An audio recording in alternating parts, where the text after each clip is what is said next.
Olá a todos, eu sou o Rogério Lourenço, sou fisioterapeuta formado pela Universidade do Sagrado Coração de Bauru. Desde 2017 e atualmente trabalho com a equipe feminina de vôlei do SESI Vôlei Bauru, mas antigamente também já trabalhei com o Bauru Basquete e tive passagens pelas categorias de base da Seleção Brasileira de Basquete.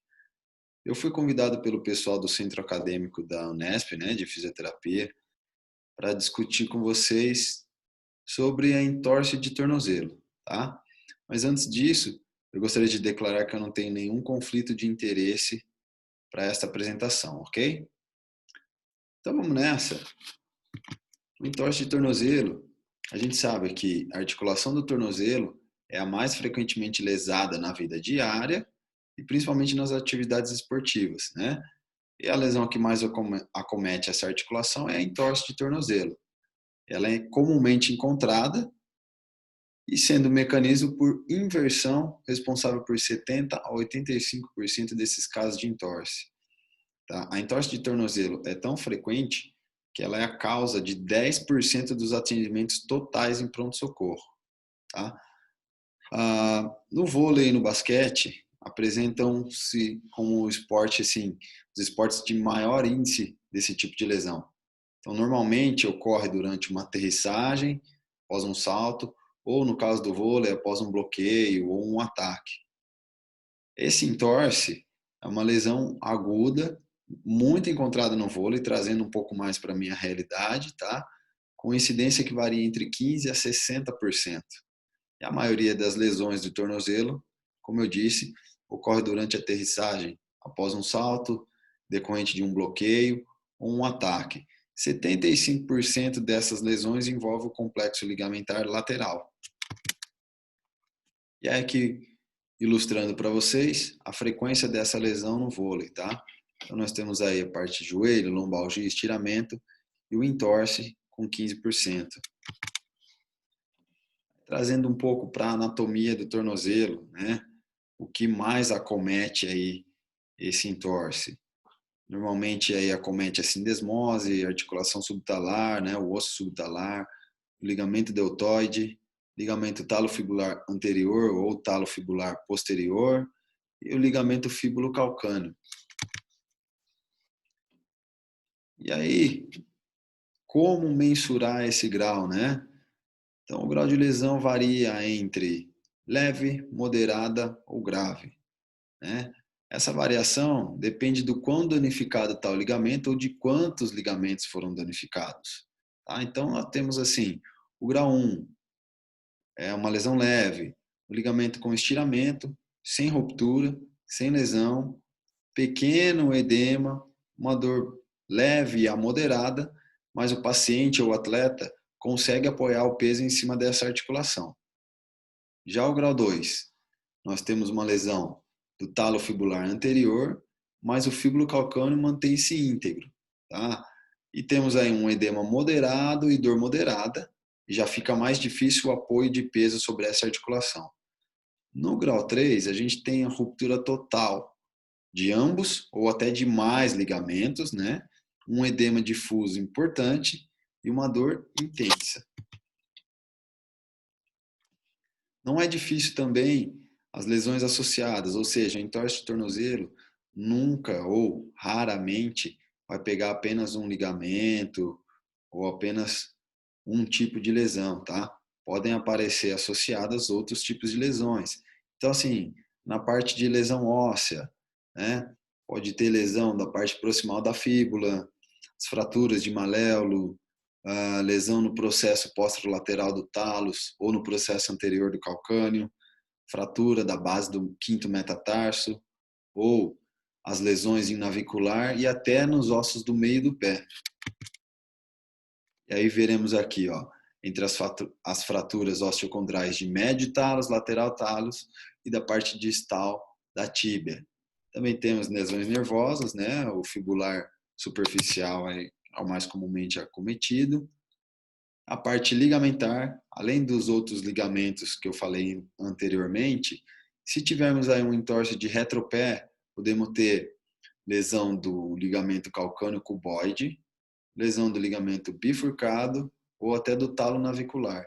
E se for uma entorse mais de meio pé, a lesão do ligamento, dos ligamentos, né, metatársicos e até do complexo de Lisfranc. Assim como as lesões tendíneas. As lesões tendíneas estão sempre juntos aí. As lesões dos fibulares, curto e longo, né? O fibular curto é mais comum de ser lesionado, os retináculos aí também, a subluxação desses tendões fibulares, né? E também de tendão do tibial posterior e os flexores longo dos dedos e do hálux, que são os tendões mediais. Isso tudo pode acabar gerando uma instabilidade lateral crônica, tá?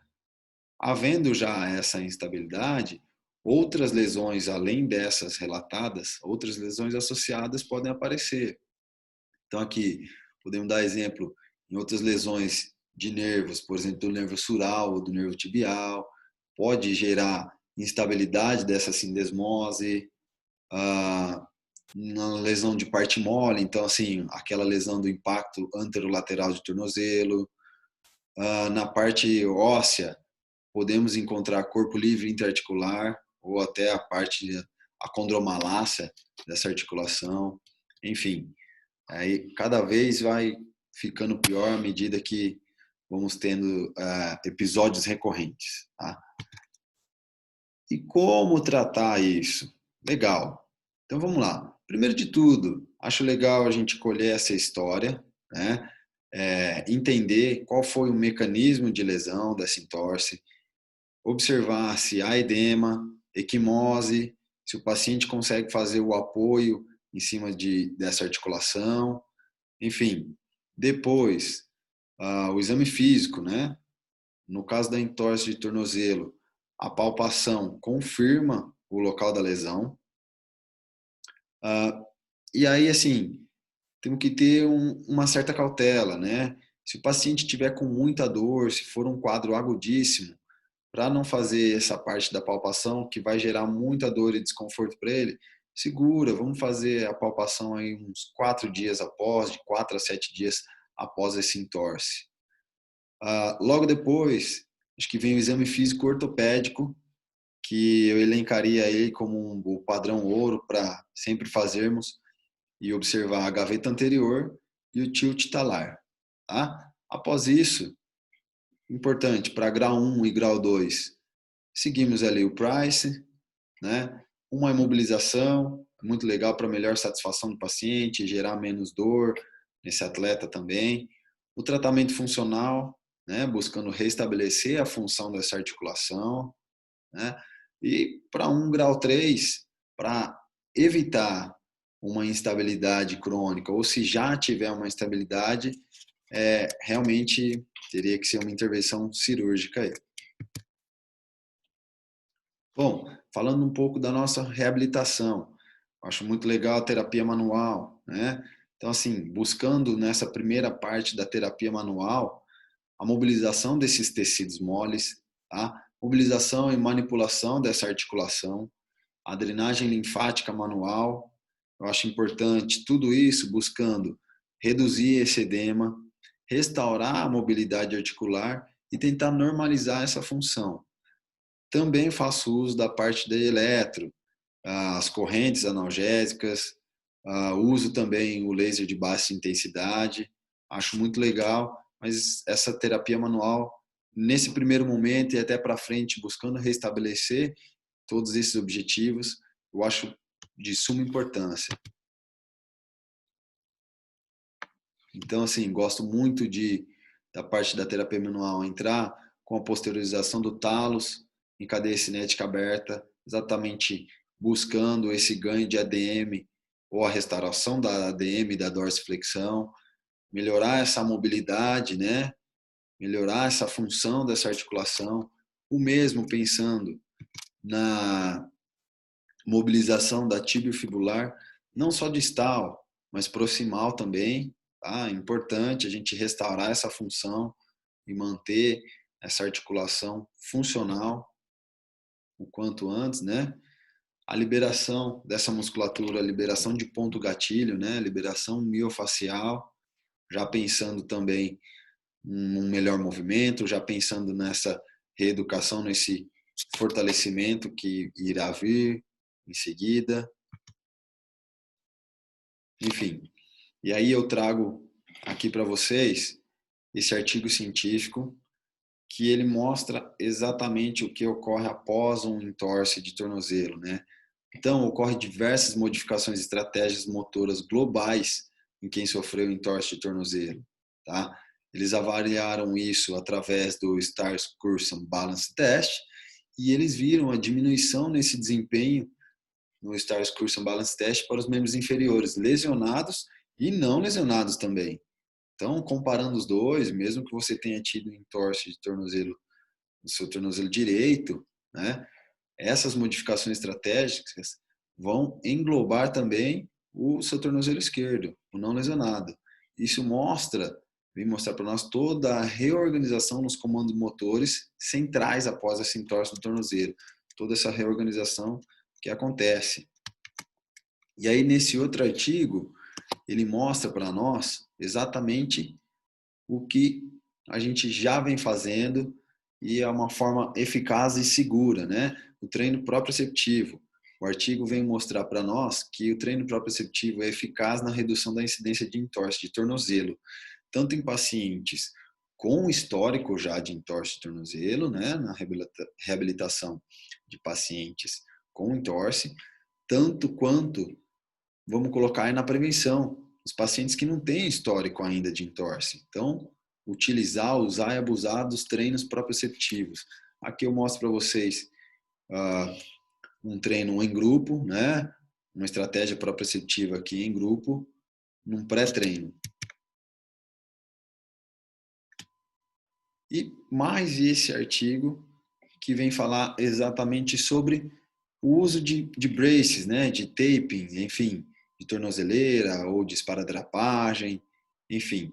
O artigo, ele recomenda o uso de brace ou de tapes até por 1 ano após o primeiro episódio de entorse. Tá?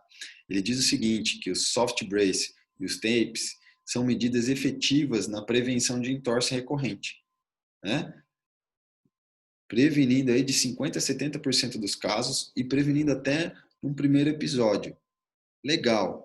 A gente sabe que algumas intervenções, como esparadrapagem, por exemplo, ela dura em uma média de sua função real 20 minutos, né? Depois é muito mais um estímulo proprioceptivo. Por que eu falo mais ou menos 20 minutos? Porque depois que você faz, o atleta está se mexendo, tem o aquecimento dos tecidos ali, tem a sudorese, tem a própria absorção, né, pela sudorese ali, do tecido do esparadrapo, junto com o aquecimento, dá uma afrouxada realmente ali na bota de esparadrapo. Mas temos que levar em consideração que a escolha vai ser muito baseada na preferência do atleta.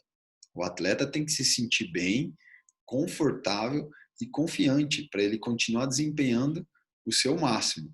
Aqui, ó, na foto, um exemplo de eu fazendo a famosa botinha de esparadrapo, tá? Um jogador antes aqui do treino. A gente sabe também, né, voltando nessa linha, os estabilizadores não rígidos, né, ou semi-rígidos, eles também duram um período curto ali, né, de realmente segurando. Depois acaba sendo muito mais um estímulo proprioceptivo. E o mais recomendado seria mesmo os estabilizadores rígidos, né? Aí eles sim vão prevenir por muito mais tempo, mas nem sempre é funcional para esse atleta. Aí vocês podem me perguntar em relação ao calçado. Muitos têm essa dúvida. Calçado de cano alto, cano baixo, o que é melhor, algum previne ou não? Existe muita controvérsia nisso. Mas de um modo geral, né, o tênis tem que estar bem amarrado e apertado.